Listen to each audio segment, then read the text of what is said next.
do you? No, I don't. So all you want to say is, this is it for the house tour. We'll see you tomorrow, nice and early in the morning, for the 24-hour challenge. Goodbye. Okay, I guess I'll leave.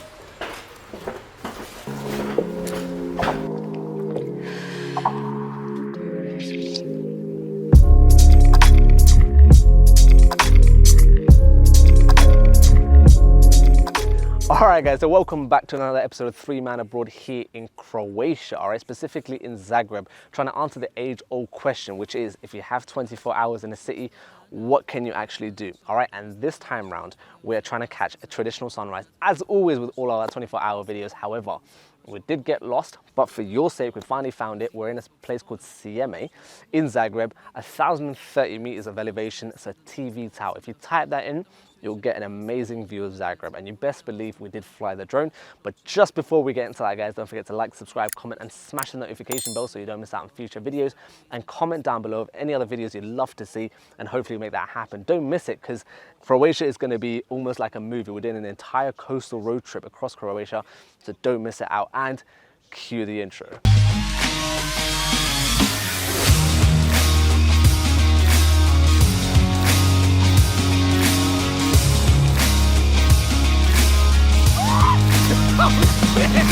I know everything to do with love, yeah, in actuality. Because you're in love! Stop it, I'm not in love. You know what time it is. Let's go.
So guys, as you can see behind me, we are our next spot, man, the Nikola Tesla Museum. So we're just gonna take a quick pan back to me while we walk, because it's baking and I gotta get to the next spot, man.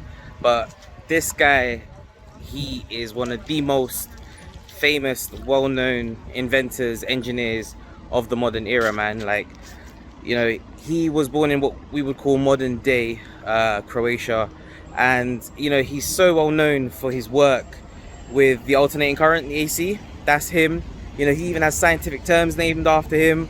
And because I'm from like a science-based background, I studied material science, engineering, I'm kind of fanboying about him a little bit, man. So I had to come check this out. Unfortunately, it was closed, but you can see, you know, from what we're showing you, like how much it costs and when to actually come down and check it out. So if you've got a chance, you can check him out. There's even a statue of him in the lower town district of Zagreb as well. So look, man, check it out. But anyway, on to the next spot.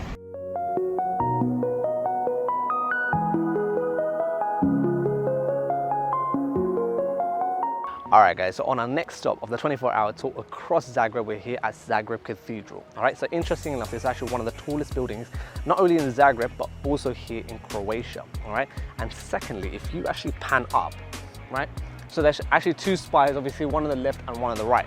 Now when you look at the cathedral from a distance itself, they've done a really nice job of trying to cover the second spiral up on this side with artwork to make sure it looks a-okay, but when you come closer you can see it's under construction, and the reason for that is actually damaged in the 2020 earthquake. They're still, you know, trying to bring it under renovations, actually in its final stages, hopefully unveiled in 2022. But come check this out, an amazing architectural masterpiece, and I know you'll enjoy it very much. And there's a fountain nearby, so you can chill here, have a picnic, and do what you gotta do. on to our next location.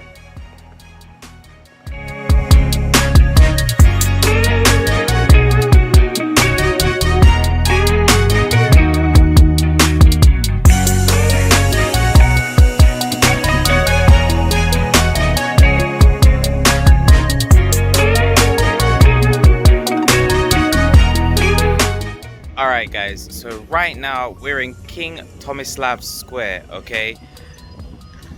Behind me here is the main train station for Zagreb. This fine gentleman is King Thomaslav himself. He's actually the first ever king of Croatia. And then behind me here is the arts pavilion, okay?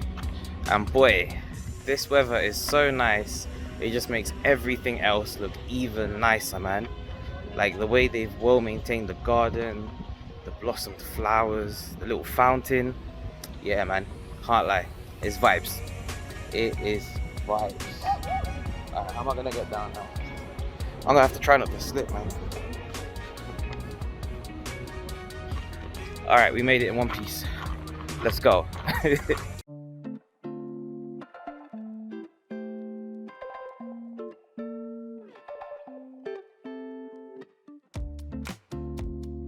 Alright guys, so just a quick mention that the train station isn't a train station, it's actually the main bus station.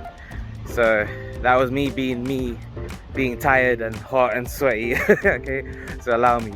But what I love about this place, man, everything's pretty local and you have all of these different things clustered together. So like everything kind of artsy and historic. Like one area you've got like all these bars and cafes clustered in another area. Pretty dope, man. Quite like it, man. It's chill and everything's close by. You know, me giving my knees, don't have to walk too much to get from A to B. So yeah, speaking of A to B, on to the next one.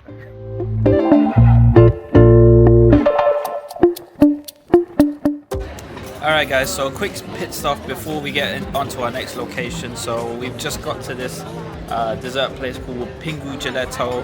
Yeah, Pingu, I know, the same one from the show back when you was a kid. Yeah, that Pingu. So Pingu. Yeah, Pingu, bro. So yeah, me and Vi were having a quick ice cream. Shaq's obviously gone to another location, but he's gonna meet us here soon, and then we're gonna all go together to the next spot. So for now, I've got myself a strawberry gelato. Vi's got himself a hazelnut gelato, and you know, you're gonna need some water after this because you know, ice cream just makes you really thirsty and stuff. So yeah, that's Quick shout out, right? Because the hospitality is something I take very big, right? And here they are straight. Like I didn't even have to go there to say, look, I've got a table or anything. We just sat down. They immediately came to us, asked us about a day and stuff like that. There's other places I've been here. I'm not going to mention names.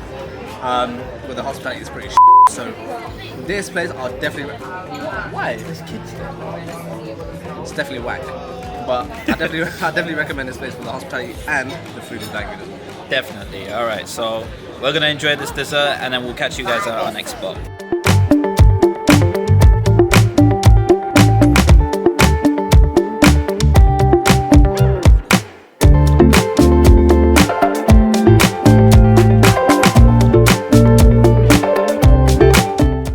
Right everyone, here we are at our next spot. We are here at Ban Jelačić Square. Now this place is a very much connecting type of place from all the attractions around here. So this is literally the center of Zagreb right now. So like not far from here is the cathedral and the gelato place. They're about 5 to 10 minute walk depending on how fast you walk. But you got like a lot happening now. Like you got, it gives me Amsterdam type-ish kind of vibes. So like, you know, all the buildings kind of look very similar to it. They have got like very similar architecture and stuff. So it's really the spot to be in, especially like at nighttime as well, depending on the day. Like it's like a lot of people start coming here, jamming, chilling. So this is the spot to be in. So come check it out. You guys are gonna like it.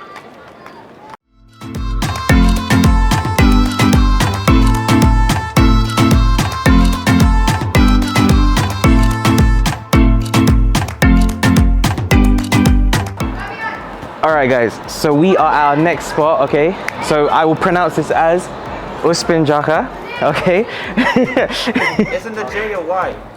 Oh, is it Uspinjaka? And the C is like a CH. Well, clearly Mo's teaching me. He knows more Croatian than me. So Uspinjaka, okay, which is a funicular in Zagreb, okay? Now, if you know me, then you know I love my funiculars because it's not something you see in London or in England, but, well, in England you do, but not really in London. But in Europe, you tend to see them quite a bit. And this is one of the shortest funiculars in the world, 66 meters long, okay?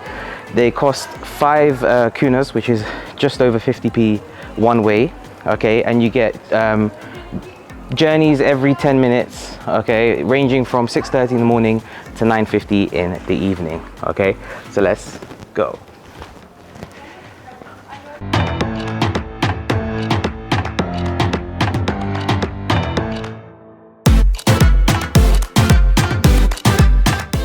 Right, everyone, here we are in one of our locations. We are here currently in Zagreb, Croatia. Now, the place we are here right now is called St. Mark's Church, and we're located in St. Mark's Square. Now, the reason I've brought you here is because of the church behind me. You can see at the top of the roof, there's just so much like happening in terms of the colors and all that stuff. These are not actually tiles, they're actually carvings, and one individual carving on top of the roof. To me, it looks like Lego, but yeah, like you're gonna appreciate when you come here and take the picture because it looks really nice when you come and take a shot. So come check this place out, you guys are gonna like it. All right, guys, so usually on these 24-hour trips, we like to unravel things that are undercover, almost like a hidden gem. Hidden gems. The cameo from the one and only, right? And one thing that we like to stay away from is actually museums. Apart from Greece, the Museum of Illusions, link right there, click it, clutch. But this particular museum really caught our attention, which is the Museum of Broken Relationships, all right? So from the name itself, broken relationships, it's actually true stories inside from journals, notebooks, diaries of relationships that have sadly not worked out. And interestingly enough, not far from here in Dubrovnik is Museum of, is it Loved Ones? Is Love? Yeah. Loved Museum Ones. of Love. You know, Shaquille with the research, right? So we're gonna check out the Museum of Broken Relationships. I'm not gonna say too much because I'm really curious as to what's inside. So let's go check it out. I mean, I just want to add something else, right? Oh, go on. So while Vi's got the mic, so this Museum of Broken Relationships is all of Mo's journals from when Vi broke up with Mo back in 2018. Dear diary, He's Vi broken with me today he took me on a date and it didn't work out so much, man. He told me to split the bill. If the camera was double-sided and you saw Mo's face. Let's go.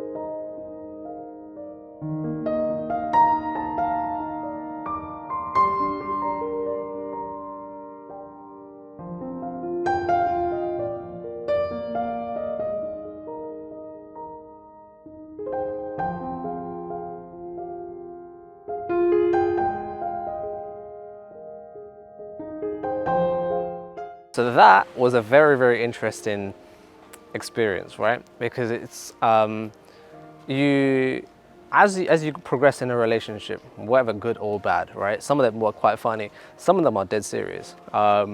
Is, you know, the little items that represent so much in a relationship, and how much thought people actually put into their gifts. The one that stood out to me was the Orion stars, where she was turning 26 and her partner gifted her, it's a spectrum. It's a light spectrum of the star. Yeah, Orion. Showcased over various intensities. Yeah, which is 26 light years away. 26 light years away. But just little things like that. Heartbreaking as it is very interesting to see. Kind of, it's almost kind of like delving into someone's diary almost. So very interesting. Come check it out. On to our very next location. All right, guys, so we are our penultimate spot of the day, okay, which is called Lottoshack Tower, okay, which also has an observation deck right at the top, which we're gonna try and get to. And initially it was built as a fortified tower, so to speak, to protect the southern gate of the old town walls, okay? And in the past, you would have like a kind of a tradition or a ceremony where you'd have like a cannonball fire every day at midday. But where Croatia is kind of prone to like seismic hits, you know, earthquakes, if you will, every now and again, they had one in December, and so they're not doing one until further notice. But nevertheless, it is a fantastic landmark in Zagreb, and we're going to try and go up to get a panoramic view. Let's go. Spiral staircase. Always look after your receipts.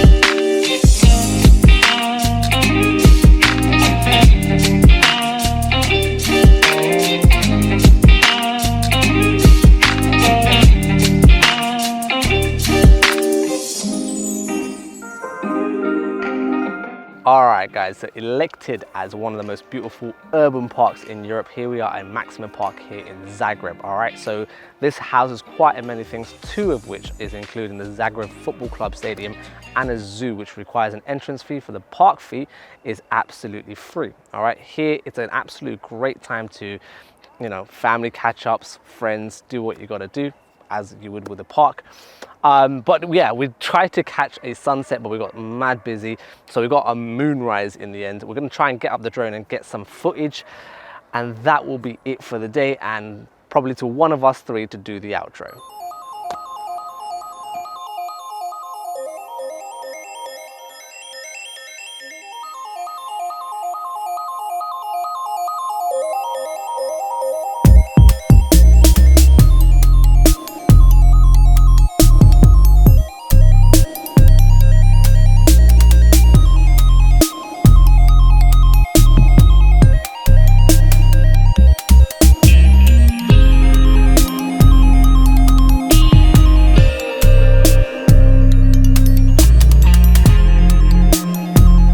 Alright guys, so this brings us to the end of the 24-hour challenge in Zagreb. Hopefully you guys have enjoyed it. Best parts? Ooh. Whole part? I think it was the views in the morning, I can't lie.